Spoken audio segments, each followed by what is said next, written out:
Hi guys, this is Michelle with the Blu Empress. Join my Patreon family where I upload new stories for adults and kids each month. I have MP3 and MP4s available for download, so you can take your stories anywhere. In today's story, we get to see how a shoemaker's life was transformed by the kindness of elves. So, settle in, get cozy, and prepare for an amazing adventure of the Elves and the Shoemaker. Enjoy. Once upon a time, in a small village high up on a mountaintop, there lived an old shoemaker and his wife. He made the best shoes in all the land, and people would come from near and far just to buy a pair. He didn't know how he was going to make all of those shoes. He was getting older, and it was getting harder and harder to keep up. He had many orders, but only had 2 hands to make them. Still, every day he got up when the sun rose and worked until the sun went down. One evening, as the shoemaker was sitting at his workbench, he decided to cut out the leather for the shoes he needed to make the next day.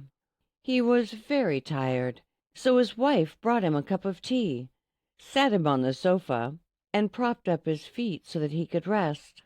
He really was tired. So tired that he fell asleep right where he sat. His wife tucked the blanket around him and went quietly up to bed.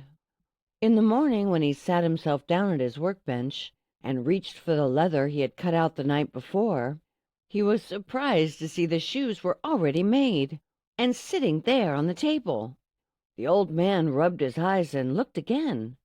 Yes, there they were, 10 pairs of finely made shoes, ready to be sold. He picked up one of the shoes to examine the work. They were the most finely crafted shoes he had ever seen. He didn't want to admit it, but they were better than the shoes he made. Confused, he wondered if he had been sitting at the workbench all night and was just so tired he didn't remember.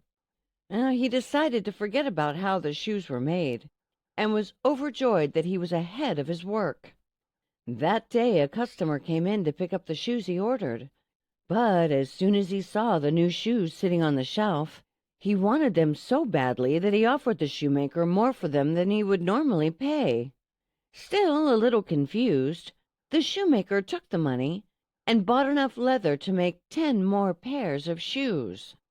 Although he worked all day with barely a rest, he could only finish 2 pair.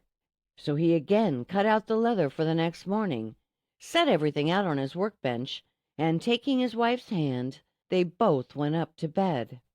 When he woke up in the morning, he was grateful for a good night's rest in his own bed instead of falling asleep at his workbench. As he went downstairs, he walked over to his table, and there they were, as if by magic, 8 more pairs of shoes, all perfectly made just like before. Well, now, he knew this time that he was upstairs sleeping all night. And again he couldn't figure out what had happened.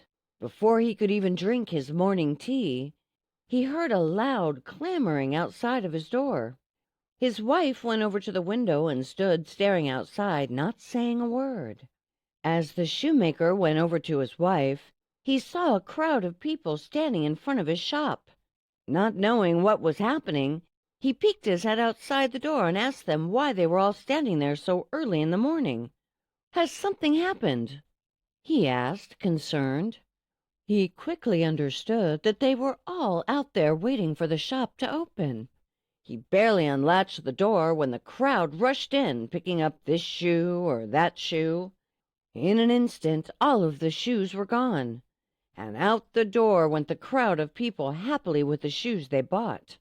The shoemaker shut the doors and looked at his wife surprised. The shop had never been so busy. So he went again and bought enough leather for 20 more pairs of shoes. He spent the rest of the day preparing the leather and set it out on his workbench. Before they went to bed for the night, his wife turned to him and asked, "Don't you want to know where the shoes are coming from?" "I do," said the shoemaker. "But how can we know how the shoes are being made? Why would anyone sneak in here and make them all while we were asleep?" "I have an idea," said the wife. "Tonight We will stay up and watch. But I think we should hide well so that whoever it is won't see us. Let's hide behind that curtain by the window. If anyone comes in, we'll surely both see them." His wife grabbed a few blankets and a pot of tea and some cups, and they hid behind the curtain, trying to stay awake long enough to see if anyone came in.